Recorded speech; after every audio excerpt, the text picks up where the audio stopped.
Hello everyone, welcome back to my channel useful tips. हम सभी जानते हैं कि तुलसी का पौधा कितना ज़्यादा वैल्यूबल प्लांट है, चाहे हम इसे रिलीजियस पर्सपेक्टिव से देखें या फिर इसकी मेडिसिनल प्रॉपर्टीज़ को। इसलिए हर घर में तुलसी का पौधा तो होना ही चाहिए। लेकिन तुलसी का पौधा ग्रो तो ईजिली हो जाता है, लेकिन उसके बाद या तो इस पर पत्ते कम नज़र आते हैं और या फिर आपका जो पौधा है वो साल के 8 से 10 महीने तो ठीक ठाक चलता है। जैसी विंटर शुरू होती है आपका ये पौधा ख़राब होना शुरू हो जाता है और एक टाइम पे डेड भी हो जाता है। तो आज की इस वीडियो में मैं आपसे शेयर करने वाली हूँ कुछ ऐसे यूज़फुल टिप्स जिससे कि आपका जो ये पौधा है साल के 8 से 10 महीने तक तो ढेर सारे पत्तों से भरा रहेगा और जैसी विंटर शुरू होगी आपका ये पौधा ख़राब नहीं होगा, ईजिली सर्वाइव कर लेगा। इस टाइम पर भी इसमें कुछ पत्ते रहेंगे और स्प्रिंग आते ही फिर से नए नए पत्तों से भर जाएगा। तो सबसे पहली चीज़ है पॉट सिलेक्शन। तो वैसे तो बहुत सारे पौधे ऐसे हैं जो किसी भी तरह के गमले में, चाहे वो प्लास्टिक का ही क्यों ना हो, उसमें अच्छे से ग्रो हो जाते हैं। लेकिन अगर हम तुलसी के पौधे की बात करें तो ये मिट्टी के गमले में बहुत अच्छे से ग्रो होता है, क्योंकि इसकी जो रूट्स है थोड़ी सी सेंसिटिव होती है। एक्स्ट्रा वाटर होने की वजह से या फिर ओवर वाटरिंग होने की वजह से अगर मॉइस्चर सॉइल में ज़्यादा रहता है तो इसकी जो रूट्स हैं वो बहुत जल्दी ख़राब होनी शुरू हो जाती है।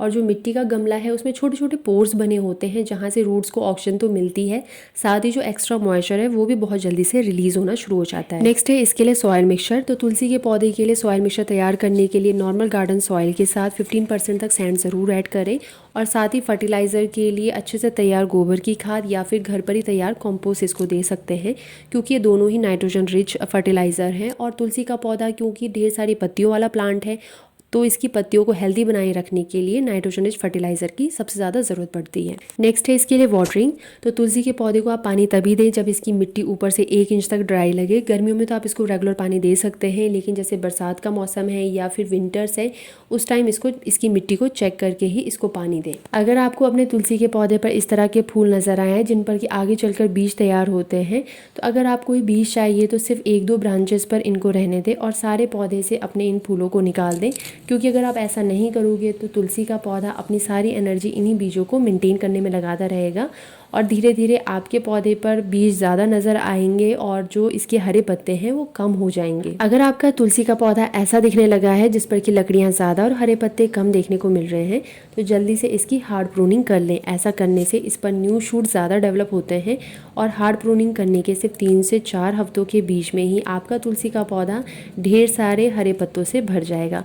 लेकिन हार्ड प्रूनिंग करने का सही समय है कि आप इसको मार्च से लेके अक्टूबर के मिड तक कर लें, क्योंकि नवंबर के मिड से ये पौधा अपनी थोड़ी ग्रोथ स्लो कर लेता है और दिसंबर और जनवरी में ये पौधा अपने डोमेंसी पीरियड में होता है। तुलसी का पौधा साल भर अच्छा चलने के बाद अक्सर बहुत सारे लोगों का विंटर्स में ये ख़राब हो जाता है, लेकिन ये मेरा तुलसी का पौधा पिछले 6 साल पुराना है और ये साल के पूरे टाइम ही छत पर होता है। इसके चारों तरफ में कभी कोई कपड़ा या इसको कभी किसी शेड के नीचे नहीं रखती हूँ। बस इसके लिए मैं 3 इंपॉर्टेंट चीज़ें करती हूँ। पहला ये कि तुलसी को वाटरिंग मैं तभी करती हूँ जब इसकी मिट्टी बिल्कुल सूखी हुई हो। विंटर्स में 2 दिन बाद भी अगर हम इसको वाटरिंग करेंगे तो भी चलेगा।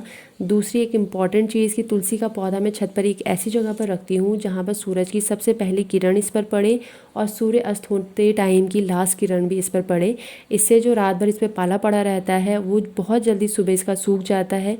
तुलसी के पौधे पर पूरे दिन भर गर्माइश बनी रहती है। और तीसरी इम्पॉर्टेंट चीज़ कि अगर कभी ऐसा होता है कि धूप नहीं आई है तो भी तुलसी के पौधे को आप जब कुछ पौधों के साथ ग्रो करेंगे, मतलब उसके चारों तरफ कुछ और भी पौधे रखेंगे, तो उससे जो तुलसी का पौधा है वो अपने चारों तरफ का जो टेम्परेचर है उसको मेंटेन करके रखता है, मॉइस्चर मेंटेन करके रखता है।